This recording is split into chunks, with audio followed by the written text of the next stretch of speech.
Alors moi c'est une expérience, comme c'est la première fois que je fais un calendrier avec des poses suggestives. En plus pour une équipe de hockey que j'aime bien, qui est chère à mon cœur parce que quand j'étais gamin je faisais quelques entraînements avec le club de Saint-Gervais.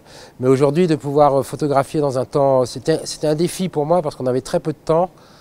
On avait à peine 1 heure pour faire les 12 photos pour le calendrier. Et donc ça ne laisse pas beaucoup de temps par joueur. Et pour quelqu'un de se dénuder devant un objectif, ce n'est pas un exercice si facile. Ils ont vraiment été top et ils ont tenu vraiment à faire découvrir à leur public tous les lieux de la patinoire qui sont assez secrets et qu'on ne connaît pas. On voit la glace, mais on ne sait pas tout ce qu'il y a derrière. Les lieux, ils étaient repérés avant, mais si tu veux, il y avait une grande part d'improvisation parce j'avais 4 minutes par joueur. C'était pas toujours évident parce qu'il y avait encore, la patinoire était ouverte pour les entraînements des plus jeunes. Il y avait des mamans et des gamins qui traînaient autour. Donc quand il fallait se dénuder, il fallait être rapide ou fermer la porte.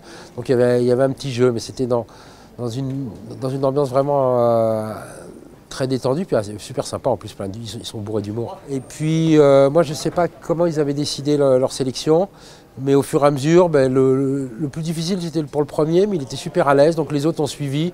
Et puis en tant que photographe, il y a quand même une relation de confiance à mettre avec son modèle. Mais ce qui est amusant, c'est que contrairement à des calendriers avec beaucoup de budget comme les équipes de rugby, là on l'a fait vraiment moi, je dis ça à l'arrache et le résultat est vraiment top, quoi. Pour un exercice comme ça, moi j'ai trouvé qu'au début, quand Étienne m'en a parlé, je me suis dit je vais avoir une demi-heure avec chaque joueur, je vais pouvoir travailler ma lumière, etc. Ça c'était en rêve. En fait j'ai eu 2 minutes 30, mais vraiment quand je dis 2 minutes 30 de shoot, c'est vraiment le maximum, comme il faut préparer l'endroit, faire ses petits réglages et puis dire aux joueurs écoute tu te mets comme ça, trouver l'accessoire qui va cacher la partie qu'il faut cacher. Donc il y a beaucoup de contacts et ils sont super réceptifs et puis ils sont prêtés au jeu. On ne peut pas faire ça si on est forcé. Je me suis dit, je ne vais pas essayer de copier quelque chose qui est très bien, qui existe. Je vais essayer plutôt de laisser mon improvisation et voir comment les choses vont se passer. Donc j'ai laissé beaucoup d'intuition et de spontanéité dans mes images. Non, alors le but du jeu, c'est j'ai mis un embargo sur les photos parce qu'il ne faut pas que les gens les voient à l'avance, sinon ça va être diffusé à toute allure sur les réseaux sociaux, Facebook et tous ces trucs-là. Donc pour le moment, personne n'a vu les photos, juste les personnes qui vont faire la fabrication du calendrier. Et l'idée, c'est de faire découvrir ces photos lors d'une grande soirée où il y aura les joueurs, leurs familles, les supporters, et essayer de faire une animation autour de ça, parce que c'est quand même un petit événement pour le club de Saint-Gervais. Et puis je trouve que ça va être bien réalisé, donc c'est bien de marquer le coup.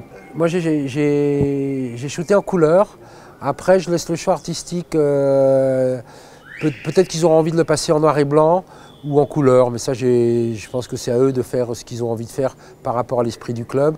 Moi je suis plus un photographe qui travaille la couleur, mais je suis ravi que mes photos soient utilisées en noir et blanc. En fait ce que je fais, je mets mes photos à disposition pour les joueurs, c'est pas moi qui fais un calendrier, mais je donne mes photos pour que le club fasse un calendrier. Donc je leur laisse la liberté de les interpréter comme ils ont envie.